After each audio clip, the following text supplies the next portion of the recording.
Hello everyone, welcome to GATE academy. PGG program जो कि gate academy का initiative है।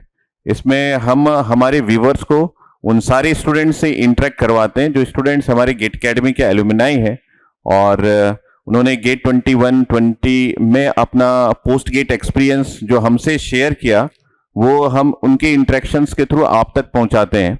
और उसी सीरीज में आज मैं ईशान मिश्रा से आपको मिलवाने वाला हूं, जो एक्चुअली में आईआईटी बम्बई के सेकेंड सेमेस्टर में राइट नाउ वो है और उसके साथ साथ वो आईआईटी बम्बई की वो हिडन चीजों को भी एक्सप्लोर करेंगे आज, जो इन जनरल स्टूडेंट्स को नहीं पता होता है।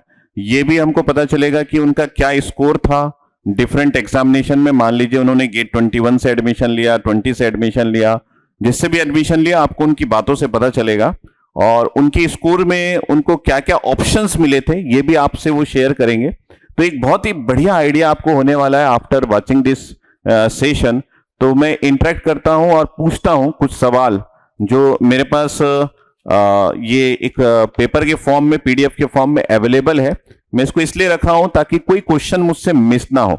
तो हम देखते हैं कि आज के इस पीजीजी प्रोग्राम में जो मैं ईशान मिश्रा से आपसे इंटरेक्ट करवा रहा हूं, किन किन पॉइंट्स के बारे में आपको एक बहुत बेहतरीन आइडिया मिल जाएगा। आप कमेंट पे मुझे बताना after watching the full series, ठीक है। So hello Ishan, how are you? Hello sir fine. Ishan, बस हम लोग इंटरेक्ट कर रहे हैं हमारे व्यूवर्स के साथ और मैं चाहता हूं कि आप अपना सबसे पहले अपनी क्रेडेंशियल्स स्टार्ट करें और धीरे धीरे मैं आपसे क्वेरीज करता जाऊंगा वो सारी चीजें जो मुझे आपने बताया है, जो कि मुझे ऐसा लगता है कि स्टूडेंट्स को जानने की बहुत जरूरत है इस समय, जब वो एक पोस्ट गेट के इस गेट के एग्जाम्स के बाद अभी जिस हालात से वो गुजर रहे हैं, जहां वो जानना चाहते हैं कि उनके स्कोर के अकॉर्डिंग उनको कौन से कॉलेजेस मिलेंगे। और उसके बाद अगर कोई आईआईटी बम्बई में एडमिशन लेने का प्लान कर रहा है तो उसको क्या चीजें आईआईटी बम्बई के बारे में पता होनी चाहिए। आपके इस इंटरव्यू सेशन का जो पीडीएफ मेरे पास है उसको पढ़ के मुझे ये भी पता चला कि आपको आईआईटी मद्रास का भी बहुत अच्छा आइडिया है। तो हम लोग स्टूडेंट से सारी बातें शेयर करेंगे। तो स्टार्ट करते हैं ईशान आपके क्रेडेंशियल से। सर मैंने अपना बीटेक वीआईटी वेलोर से किया था एंड मैंने 2019 में ग्रेजुएशन कंप्लीट किया था अपना। फिर वहीं से मुझे प्लेसमेंट मिला था एक प्राइवेट आईटी कंपनी में। फिर वहीं पे मैं बैंगलोर में काम कर रहा था एंड काम करते करते मुझे रियलाइज़ हुआ कि गेट देना है। तो फिर मैंने इनिशियली 2020 में गेट दिया थोड़ा अंडर प्रिपरेशन के साथ एंड उसमें मेरा गेट स्कोर बना था 709। फिर उसके बाद मैंने सोचा कि एक बार और अटेम्प्ट देना चाहिए विद बेटर प्रिपरेशन। फिर 2021 के गेट में थोड़ा पेपर अनकन्वेंशनल आया था एंड मैं भी थोड़ा एक्सपेक्टेशंस लेके गया था, तो मेरा पेपर उतना अच्छा नहीं गया था, तो 631 गेट स्कोर बना था 2021 वाले गेट में। फिर उसके बाद ये डिसाइड किया था मैंने कि इस साल निकलना ही है जॉब से, क्योंकि मेरे से और जॉब हो नहीं रहा था वहाँ पे। तो फिर मैंने गेट 2020 का ही स्कोर कार्ड यूज़ किया जिसमें 709 गेट स्कोर था एंड उसी से मैंने फिर अप्लाई किया था वेरियस आईआईटीज़ में एंड ट्रिपल आईटीज़ में एंड इवेंचुअली मेरा आईआईटी बॉम्बे इंटीग्रेटेड सर्किट्स में सिलेक्शन हुआ एमटेक आगे में एंड अभी मेरा सेकेंड सेमेस्टर चल रहा है वहाँ। ओके, तो आप गेट 2020 के स्कोर से अपना राइट नाउ जो आप आईआईटी मुंबई में सेकेंड सेमेस्टर में स्टडी कर रहे हैं वो गेट 2020 के स्कोर से है, लेकिन आपने एडमिशन 2021 में लिया। हाँ सर। आपका स्कोर एक बार और बताएंगे कितना था? हाँ सर, 2020 में 709 गेट स्कोर था। 709 जो है आपका गेट स्कोर था। अब हमारे बच्चे जो 709 गेट स्कोर के होंगे उनको एक बहुत अच्छा आइडिया मिल पाएगा। प्लस माइनस हम लोग 50 लेके चलेंगे, तो जो भी स्टूडेंट्स इसको वॉच कर रहे हैं वो प्लस माइनस 50 में अपने ऑप्शंस देखिएगा। तो मैं आपसे ये पूछना चाहता हूं कि आपने सीओएपी जब फिलअप किया और कितने राउंड्स आपने उसमें रिटेन किए, कितने रिजेक्ट किए, ये एक्सपीरियंस और आपके पास ऑप्शंस क्या थे आपके स्कोर के अकॉर्डिंग, वो एक्सपीरियंस एक बार शेयर कीजिए। हाँ सर, तो पहले मैंने सीसीएमटी में पार्टिसिपेट नहीं किया था इस बार, क्योंकि मेरा फिक्स था कि जाना है तो पुराने आईआईटीज़ में ही जाना है। तो मैंने सिर्फ जो ओल्ड आईआईटीज़ है वहीं पे अप्लाई किया था एंड जो पुराने 6-7 आईआईटीज़ है तो उसमें से मैंने सब आईआईटीज़ में फर्स्ट प्रेफरेंस को इंटीग्रेटेड सर्किट या फिर MVLSI भरा था एंड सेकंड प्रेफरेंस में मैंने RF माइक्रोवेव भरा था, क्योंकि मैंने अपने इंटरेस्ट के हिसाब से भरा था। लाइक यूजुअली RF माइक्रोवेव का हल्का सा थर्ड या फोर्थ प्रेफरेंस पे जाता है ऑन एन एवरेज। पर मैंने उसको सब जगह सेकंड प्रेफरेंस में भरा था। एंड ये मेरा चॉइसेस था अलग अलग आईटीज में।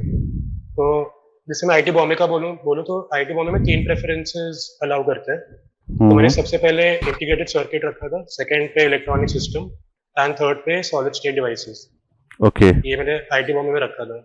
बाकी मैंने मद्रास, खड़गपुर, कानपुर, रुड़की, यहाँ पे मैंने वीएलएसआई फिर उसके बाद आरएफ रखा था एज माय प्रेफरेंस। तो पहले सीयूएपी के राउंड 1 में तो मुझे कोई ऑफर नहीं आया, ना राउंड 2 में कोई ऑफर आया। फिर राउंड 3 में मुझे आईटी रुड़की से आरएफ का ऑफर आया था। तो अच्छा। आईटी रुड़की में डिफरेंट क्या होता है सिलेक्शन में काउंसलिंग के टाइम की, वो मार्क्स देखते हैं आउट ऑफ 100, ना कि गेट स्कोर।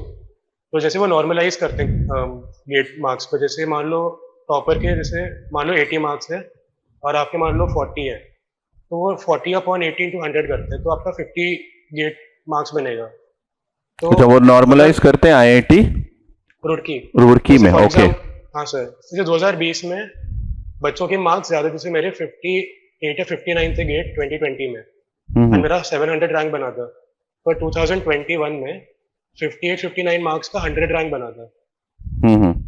तो ये अच्छा। आईटी रुड़की में एक प्रॉब्लम होता है यहाँ पे काउंसलिंग में कि वो गेट स्कोर नहीं देखते ना रैंक देखते, वो बस मार्क्स देखते हैं आउट ऑफ 100, उससे वो काउंसलिंग करते हैं। तो मेरा उसमें फायदा हुआ था, तो मेरे को थर्ड राउंड में आरएफ मिल गया था रुड़की से। और कहीं से भी ऑफर नहीं आया था। फिर मैंने उस ऑफर को रिटेन किया था एंड राउंड 4 का वेट किया। फिर राउंड 4 में मेरे को खड़गपुर से आरएफ एंड माइक्रोवेव का मिला था ऑफर। फिर मैंने रुड़की को रिजेक्ट करके खड़गपुर को होल्ड किया। ओके। एंड देन उसी बीच में आईटी बॉम्बे का एमटेक आरए का प्रोसेस पूरा हुआ था पूरे एक वीक में। फिर राउंड 5 में जाके आईटी बॉम्बे का एमटेक आरए का रिजल्ट आया था सीयूएपी पे। अच्छा। फिर राउंड 5 में जब मिल गया था इंटीग्रेटेड सर्किट आरए आईटी बॉम्बे में, फिर मैंने खड़गपुर का आरएफ ड्रॉप करके फिर आईटी बॉम्बे का कंफर्म एक्सेप्ट कर लिया था एंड सीयूएपी से फिर निकल गया था मैं एक्सेप्ट।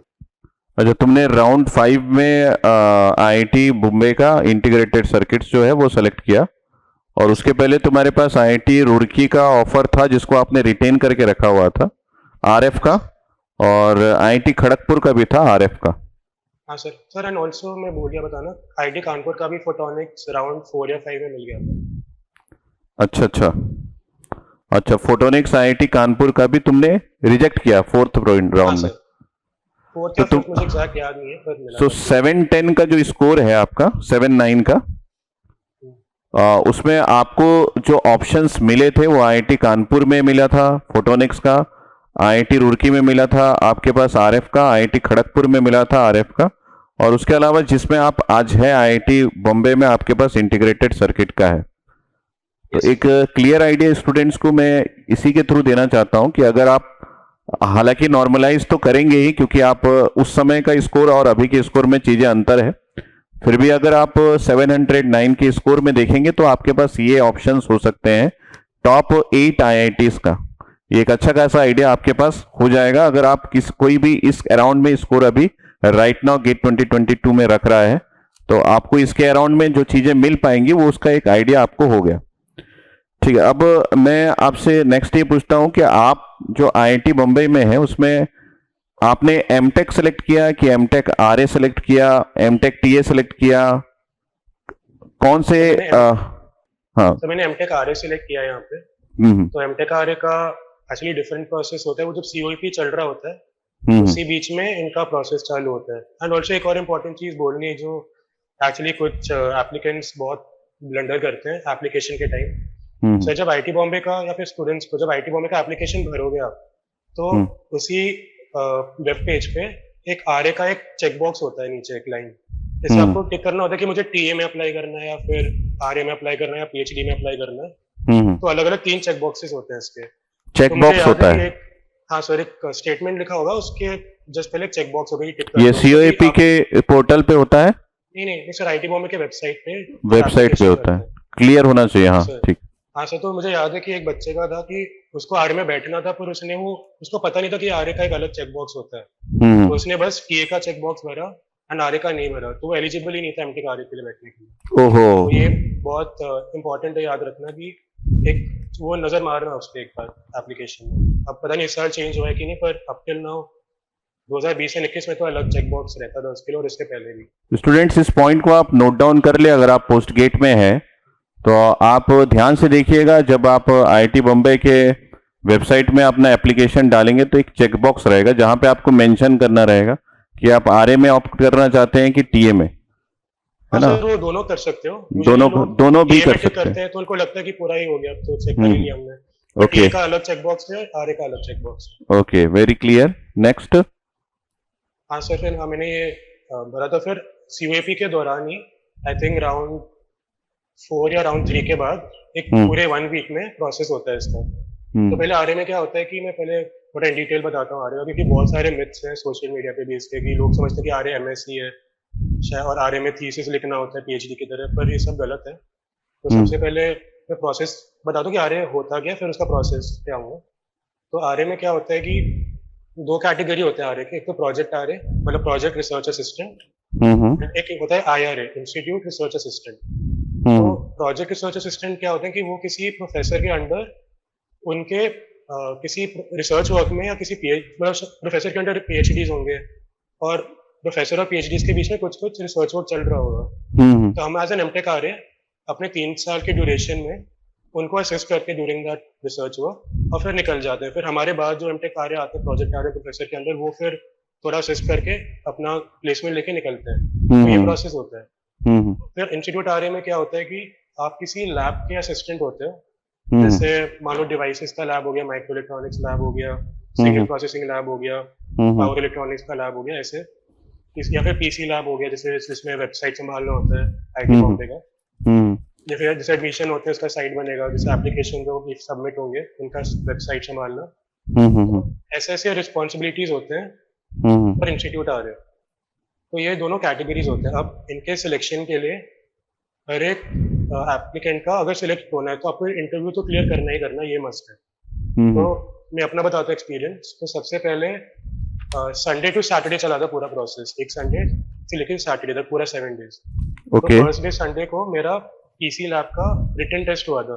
तो पीसी लैब में क्या किया, आपसे कोडिंग स्किल्स का रिक्वायरमेंट होता है कि आपको पाइथन का थोड़ा बहुत बेसिक आइडिया हो, एचटीएमएल का, लिनक्स का, पीएचपी का, मतलब वेबसाइट बनाना उसका जो स्किल है वो आना चाहिए, थोड़ा प्रोग्रामिंग स्किल्स होना चाहिए। तो मेरे से अराउंड 10 क्वेश्चन पूछे थे उस कोडिंग राउंड में, जिसमें पाइथन, लिनक्स, पीएचपी, एचटीएमएल ये सब कवर किया था।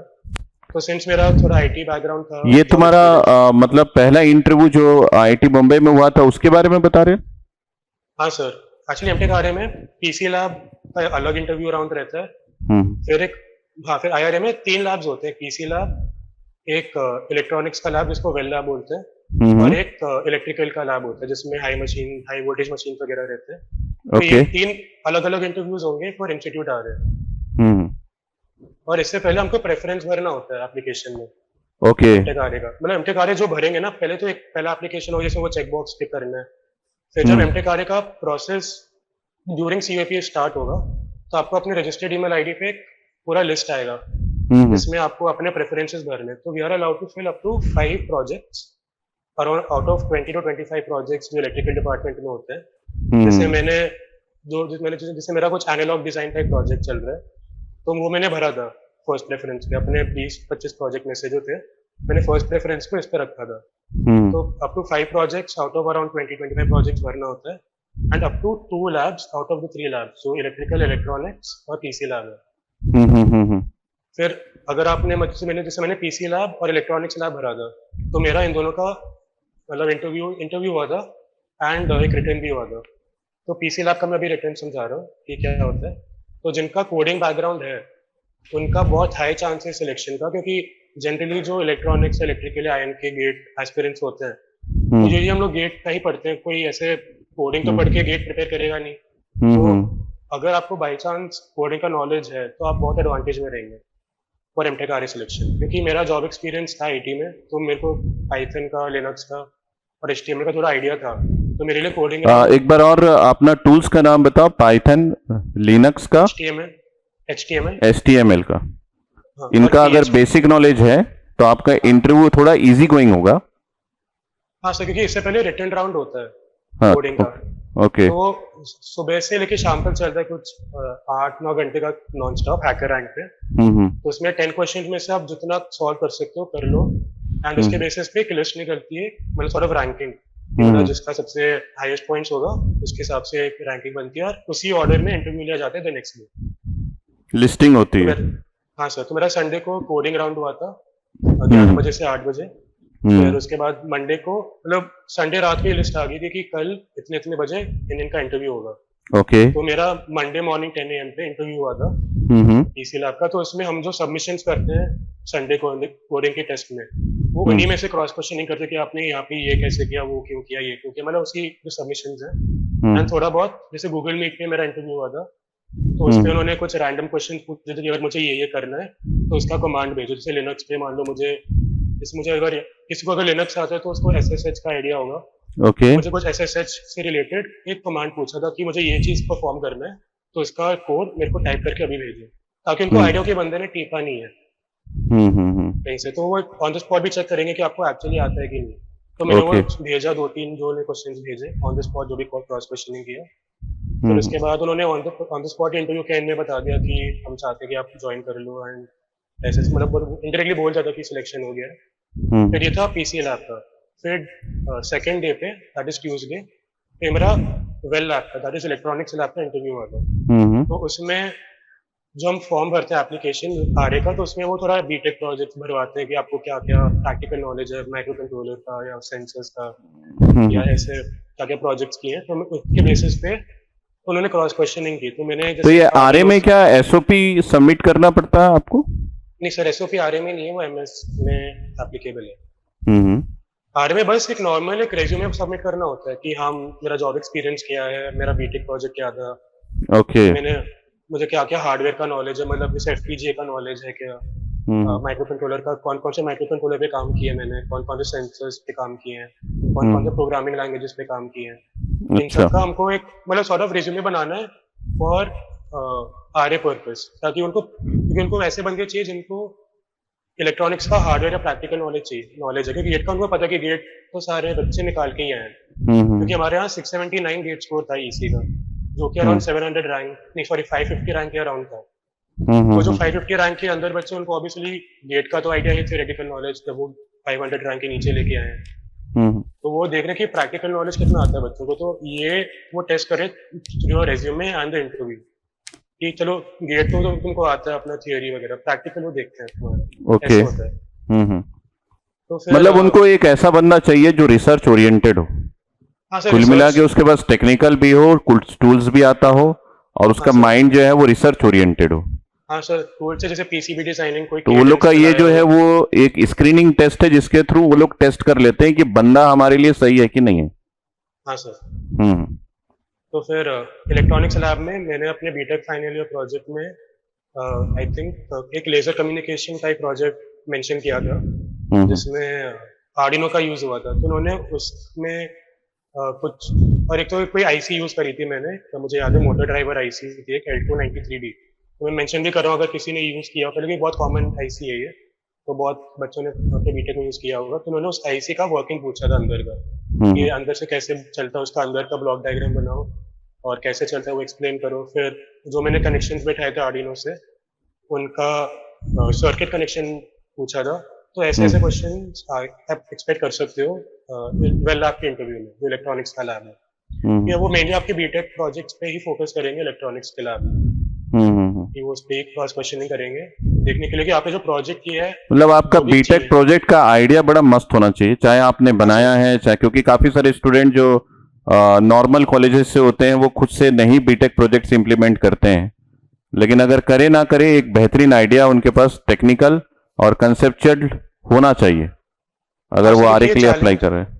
हाँ सर, क्योंकि ये चैलेंजिंग होता है। जैसे मैंने तो 4-5 प्रोजेक्ट्स बनाए थे, अब चारों पांचों प्रोजेक्ट्स में अलग अलग माइक्रो कंट्रोलर्स यूज हो रहे हैं, अलग अलग आईसीज यूज हो रही हैं। अब वो तो लक वाली बात हो कि इंटरव्यू आपसे 1 या 2 चीजों पे ही क्वेश्चन पूछेगा और उसी से जज करेगा कि आपने किया है कि नहीं। अगर मान लो आपने 100 चीजें यूज की अपने पोर्टल बीटेक में, और आपके 99 फुल्ली प्रिपेयर्ड है, एक अंडर प्रिपेयर्ड है, और इंटरव्यू ने उस एक ही चीज पे आपसे क्वेश्चन पूछ लिया, तो आपका क्या रिजेक्ट हो जाएगा। तो थोड़ा सोच समझ के भी भरिए एप्लीकेशन में कि आप जो प्रोजेक्ट कर रहे हो उसका कॉन्फिडेंस होना चाहिए कि अगर इसने पूछा मेरे से सवाल तो मुझे देना पड़ेगा, क्योंकि मैंने पहले जोश जोश में 4-5 बड़े बड़े प्रोजेक्ट डाल दिए वहाँ पे। फिर जब इंटरव्यू का टाइम आया एक दिन पहले, मैं जब प्रिपेयर कर रहा था प्रोजेक्ट्स, तब मुझे लगा कि मैंने कुछ ज्यादा ही भर दिया, मुझे इतना सारा पढ़ना पड़ेगा हर एक आईसी को, हर एक माइक्रो कंट्रोलर को, उसके अंदर के आर्किटेक्चर को, कि कहीं से भी कुछ भी पूछ लिया और मैं जवाब नहीं दे पाया तो मैं पक्का रिजेक्ट होने वाला हूँ उसके इंटरव्यू में। और फिर वही हुआ, इंटरव्यू में मुझे बस एक ही आईसी पे क्वेश्चन किया आउट ऑफ जितने भी आईसी यूज किए थे मैंने, और फॉर्चुनेटली मैंने वो पढ़ा था अच्छे से तो मैं उसका जवाब दे पाया था। तो ये चीज ध्यान रखनी है एप्लीकेंट्स को वो भरते टाइम फॉर्म। इंटरव्यूअर्स भी बहुत चालाक होते हैं, वो भी आइडिया लगा लेते हैं कि मतलब 2-4 क्वेश्चन से कि कहाँ पे ये फंसेगा और इसने सही में इम्प्लीमेंटेशन किया है कि नहीं किया, नहीं भी किया है तो इसको प्रॉपर आइडिया है कि नहीं है, ये वो लोग डिटेक्ट। आईटी के प्रोफेसर ही लेते हैं तो उनको तो ऑब्वियसली उनको पता होगा कि क्या चीज कंसेप्चुअल है, किस चीज पे टारगेट करना चाहिए। तो ये था सर इलेक्ट्रॉनिक्स लैब का interview, and also sir PC lab and electronics lab का इंटरव्यू करीब अप टू 15-20 मिनट ही चलता है, उससे ज्यादा नहीं चलता ये वाला इंटरव्यू पर कैंडिडेट। हाँ सर। फिर इसके बाद सर मेरा प्रोजेक्ट आर का हुआ था इंटरव्यू, तो मैंने एक प्रोफेसर के अंडर मैंने 3 प्रोजेक्ट्स भरे थे, उनके 3 थे, थोड़ा VLSI ओरिएंटेड थे काफी, तो चिप डिजाइनिंग ओरिएंटेड, तो मैंने उन्हीं के टॉप 3 पे भरे थे। एंड फिर उन्होंने मेरा शॉर्ट तो हाँ तो उनके में क्या था कि अराउंड सिंस उनके बहुत ज्यादा इंटीग्रेटेड सर्किट ओरिएंटेड प्रोजेक्ट्स थे तो बहुत बच्चों ने उनका टॉप पे भर लिया था प्रेफरेंस, तो अराउंड मुझे याद है 150 बच्चों ने उनका अप्लाई किया था उनके प्रोजेक्ट के लिए। तो 150 बच्चों का एक ही प्रोफेसर इंटरव्यू तो ले नहीं सकता, पॉसिबल ही नहीं है। तो फिर सर ने क्या किया था हमारे कि उन्होंने रिटन टेस्ट रखा हम सब 150 बच्चों का, और उनमें से 10 बच्चे शॉर्टलिस्ट किए थे इंटरव्यू के लिए। तो फ्राइडे को रिटन टेस्ट रखा एंड सैटरडे को उन्होंने इंटरव्यू शेड्यूल किया, तो मेरा रिटन टेस्ट में क्लियर हुआ था एंड फिर मेरा सैटरडे को इंटरव्यू हुआ था। एंड इंटरव्यू में वो यूजुअली प्रोजेक्ट आर में मैंने क्या नोटिस किया कि जॉब एक्सपीरियंस प्लस मतलब बोनस देता है एप्लीकेशन में। ये प्रोफेसर्स को ये थॉट प्रोसेस रहता है कि अगर इस स्टूडेंट के पास जॉब एक्सपीरियंस है तो इसको कहीं ना कहीं कोलैबोरेशन में मतलब वो मैच्योरिटी होती है कि कैसे काम डिलीवर करना है, डेडलाइंस मीट करना है, मतलब एक बेसिक आइडिया है तो वो कहाँ पे सेट होगा बंदा वो भी उन लोग आइडिया लगा लेते हैं। हाँ सर, क्योंकि जो नया फ्रेशर बच्चा आता है यूजुअली, जैसे मैं भी जब अपना कंपनी ज्वाइन किया था तो थोड़ा टाइम लगता है to adjust to the working environment की कैसे वो प्रोफेशनलिज्म दिखाना है, कैसे इंटरैक्ट करना है अपने लाइक बॉस से। तुमने HP में वर्क किया था एज एन R&D सेक्शन में? हाँ सर, HP R&D में सिस्टम इंजीनियर था। उसका एक्सपीरियंस तुम्हारा यहाँ यूज हुआ? मतलब वो एक्सपीरियंस एज एन मगर कहीं और भी एक्सपीरियंस होता तो वो यूज आता है। यूजुअली उनको देखना है कि इसमें वो मैच्योरिटी और प्रोफेशनलिज्म है कि मैं इससे वो प्रोफेसर 3 साल तक कोलैबोरेट करेंगे हमारे साथ पूरे घंटे का रहे, तो उनको देखना है कि ये 3 साल तक मैं इसको अगर ले रहा हूँ अपने लैब में तो इसमें काम करने का ढंग या फिर वो प्रोफेशनलिज्म है। ये नहीं कि मैं इसको सिखा रहा हूँ कि कैसे डेडलाइंस मीट करते, वो मैच्योरिटी उनको उतना वो लोड नहीं लेना है क्योंकि वो ऑलरेडी इतने बिजी रहते हैं, तो वो सॉर्ट ऑफ जॉब एक्सपीरियंस वालों को कहीं ना कहीं रेफर करते हैं। ओके। एंड फिर मेरे से इंटरव्यू में मेनली जो 3 प्रोजेक्ट्स भरे थे मैंने प्रेफरेंस में, उन्हीं पे एक डिस्कशन चला था कि हाँ, और ये इम्पोर्टेंट चीज़ है, जब प्रोजेक्ट प्रेफरेंस भरते हैं और इसका इंटरव्यू अगर हो रहा है उन प्रोफेसर के साथ, तो जो प्रोजेक्ट का डिस्क्रिप्शन मेंशन्ड होता है एप्लीकेशन के टाइम, वो एक बार ढंग से पढ़ लेना। मतलब बच्चों के लिए सजेशन है ये, बच्चों के लिए। तो क्योंकि मैंने क्या किया था, मैंने उतना बस ऊपर से देख लिया था कि अच्छा ये प्रोजेक्ट है, मैं उसका इन डेप्थ उतना पढ़ा नहीं था। तो सर ने मुझे इंटरव्यू में थोड़ा पूछा था उन प्रोफेसर ने कि ये जो प्रोजेक्ट तुमने भरा है इसका तुमने रिसर्च पेपर्स इस टॉपिक के ऊपर पढ़े हैं कि नहीं पढ़े। तो आई वुड सजेस्ट कि अगर कोई भी प्रोजेक्ट भर रहा हो और अगर उसका इंटरव्यू के लिए सिलेक्ट हुआ है स्टूडेंट, तो मेक श्योर करना कि आप 1-2 रिसर्च पेपर उस टॉपिक में पढ़ लेना। और स्पेशली जिन प्रोफेसर के अंडर जा रहे हो या फिर जिनके अंडर इंटरव्यू होने वाला है, उन्हीं के 1-2 रिसर्च पेपर पढ़ लो तो उससे बहुत पॉजिटिव इम्पैक्ट पड़ेगा कि सर को जो भी प्रोफेसर है वो उनको एकदम वो लगे कि हाँ ये एप्लीकेंट जो है एकदम पैशनेट है इस प्रोजेक्ट को लेके। तो वो बहुत इंपॉर्टेंट है कि आप अपना पैशन और इंटरेस्ट दिखा पाओ। क्या कि बच्चे होते हैं कि वो आते हैं ज्वाइन करते हैं और वो उतना पैशन और पूरी लेजी से रहते हैं, तो वो प्रोफेसर तो अवॉइड करना चाहते हैं कि ये नहीं हो कि वो स्टूडेंट आ गया और वो ऐसे ही थोड़ा उतना काम कर नहीं रहा सीरियस सेंस में, तो वो पैशन दिखाना इंपॉर्टेंट है इंटरव्यू में कि आप डिलीवर कर पाओ कि मैं हाँ ट्रूली इंटरेस्टेड हूँ इसमें, मुझे करना ही है, ऐसे कन्वे करना इंपॉर्टेंट है ड्यूरिंग द इंटरव्यू। पर वो इंटरव्यू स्किल्स डेवलप होनी चाहिए इस चीज़ के लिए। एंड फिर क्वेश्चनिंग में एक तो डिस्कशन चला था, तो प्रोजेक्ट्स थे, तो जो मेरा टेक्निकल नॉलेज था उसके बेसिस पे मैं इनपुट्स दे पा रहा था डिस्कशन में।